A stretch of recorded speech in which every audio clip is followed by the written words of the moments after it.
हाय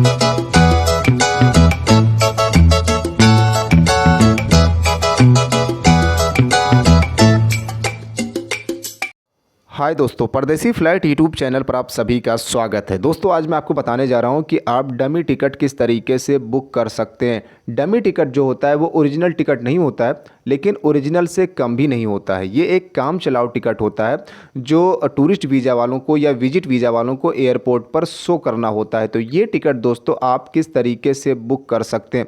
अब क्योंकि जो लोग इंडिया से किसी भी कंट्री में, चाहे सऊदी अरबिया में, यूएई में, यूएसए में, यूके में, कनाडा में, जर्मनी में, कहीं पर भी जाते हैं टूरिस्ट वीज़ा या विजिट वीज़ा पर, तो नियम के अनुसार उनको एक रिटर्न टिकट भी लेना होता है, उसको एयरपोर्ट पर शो करना होता है। अब क्योंकि जो लोग जाते हैं उसमें अधिकतर लोग काम ढूंढते हैं, वहाँ पर काम करने लग जाते हैं, तो वो उस पीरियड में वापस नहीं आते हैं और उनको केवल एक काम चलाओ टिकट लेना होता है। तो दोस्तों वो टिकट आप किस तरीके से बुक कर सकते हैं वो तरीका मैं आपको बताने जा रहा हूँ। लेकिन उससे पहले दोस्तों आप सबसे एक छोटी सी अपील है, अगर आपने अभी तक हमारे यूट्यूब चैनल परदेसी फ्लाइट को सब्सक्राइब नहीं किया है तो सब्सक्राइब कर लीजिए, जिससे आपको इसी तरह की उपयोगी जानकारी लगातार मिलती रहे। और नोटिफिकेशन के लिए बेल आइकन का बटन जरूर प्रेस करें। हमारा वीडियो आपको पसंद आ रहा हो तो दोस्तों वीडियो को लाइक और शेयर जरूर कर दिया करें। तो दोस्तों डमी टिकट अगर आप एक ट्रेवल एजेंट हैं, आईटा एजेंट हैं और जीटीएस चलाते हैं जैसे एमेडियस, गैलीलियो या फिर सबरे,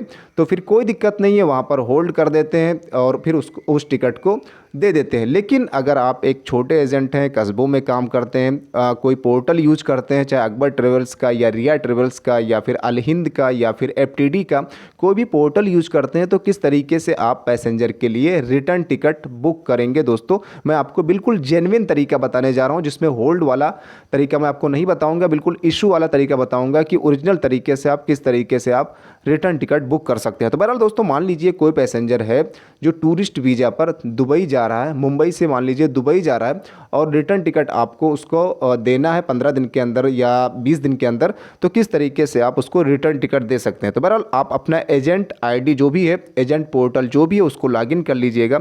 लॉगिन करने के बाद मान लीजिए उसने टिकट ले रखा है मुंबई से दुबई के लिए, अब आपको उसको दुबई से मुंबई का एक रिटर्न टिकट देना है जो वो एयरपोर्ट पर शो कर सके। तो बहरहाल दोस्तों आप उसको 15 दिन के अंदर या 20 दिन के अंदर का कोई भी टिकट दे सकते हैं। जैसे मान लीजिए मैंने यहाँ पर सर्च किया है दुबई से मुंबई के लिए 15 नवंबर के लिए, मान लीजिए मैं उसको रिटर्न टिकट बनाकर देता हूँ। तो बहरहाल मैंने सर्च किया है 15 नवंबर के लिए दुबई से मुंबई के लिए, तो ये अभी सर्च हो रहा है। अब किस तरीके से आप इस रिटर्न टिकट को बुक करेंगे वो तरीका आप केवल देखिए।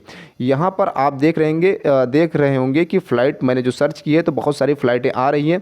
अब यहाँ पर फेयर टाइप आप देखिए, ये जो आपको दिख रहा है सेवर फेयर, इस फेयर को आपको, इस टिकट को नहीं बुक करना है। यहाँ पर आप नीचे देखिए +3 मोर फेयर्स, यानी और भी फेयर हैं इस एयरलाइंस के, तो वो आपको मोर पे क्लिक करना है। तो मोर पर जब आप क्लिक करेंगे तो यहाँ पर कई सारे फेयर आपके सामने और आ जाएंगे। सेवर है, उसके नीचे कॉर्पोरेट कनेक्ट है, फिर फ्लेक्सी प्लस है, फिर स्पेशल है, तो कई सारे आ जा रहे हैं। तो बहरहाल अगर आप सेवर बुक करेंगे तो इसमें जब आप टिकट कैंसिल करेंगे रिटर्न टिकट, तो उसमें कैंसिलेशन का चार्ज ज़्यादा आएगा, लगभग 6000 के आसपास। और जो भी है फ्लेक्सी है या स्पेशल है, इसमें भी कैंसिलेशन का चार्ज ज़्यादा आएगा। लेकिन अगर आप ये जो फेयर देख रहे हैं कॉर्पोरेट कनेक्ट, या आप इसको कॉर्पोरेट फेयर भी बोल सकते हैं, इसको जब आप क्लिक करेंगे तो इसमें कैंसिलेशन का चार्ज बहुत कम रहेगा। जैसे मैं आपको दिखा देता हूँ, कॉर्पोरेट कनेक्ट या कॉर्पोरेट फेयर को जब मैंने क्लिक किया है, आप भी देख लीजिएगा अपने पोर्टल पर, तो ये इसका जो कैंसिलेशन का चार्ज है वो 999 यानी 999 रुपये है। जब इस टिकट को मैं कैंसिल करूंगा बाद में, जब पैसेंजर चला जाएगा उसके बाद जब मैं इस टिकट को कैंसिल कर दूंगा तो 999 रुपये कट कर सारे पैसे फिर वापस अकाउंट पर या पोर्टल पर आ जाएंगे। तो इस टिकट को आपको जो कॉर्पोरेट कनेक्ट फेयर है, जो कॉर्पोरेट फेयर है, उसको अपने कस्टमर के लिए बुक करके दे देना है और आपको कस्टमर से 1800 या 2000 करके ले लेना है। इस तरीके से आपका 1000 रुपया बच भी जाएगा और आप ओरिजिनल टिकट कस्टमर को दे देंगे। उसमें कहीं कोई होल्ड करने की ज़रूरत नहीं है, कहीं कोई और एडिटिंग की ज़रूरत नहीं, कहीं कुछ करने की ज़रूरत नहीं है। आप जो भी रिटर्न टिकट या डमी टिकट बुक करें वो कॉर्पोरेट कनेक्ट का या कॉर्पोरेट फेयर टिकट बुक करके आप कस्टमर को दे दीजिए। जब कस्टमर पहुंच जाए दुबई में या फिर सऊदी अरबिया में, यूएसए में, कनाडा में, कहीं पर भी जब वो पहुंच जाए और जो बता दे कि मैं आ गया हूं, तो फिर आपको वो टिकट कैंसिल कर देना है और फिर 999 यानी 999 रुपये कट कर आपके अकाउंट पे ये सारे पैसे वापस आ जाएंगे। ये पहले फ्री था दोस्तों, अभी कुछ समय पहले ये फ्री था, इस पर कोई चार्ज नहीं करता था, फुल रिफंड वापस आ जाता था।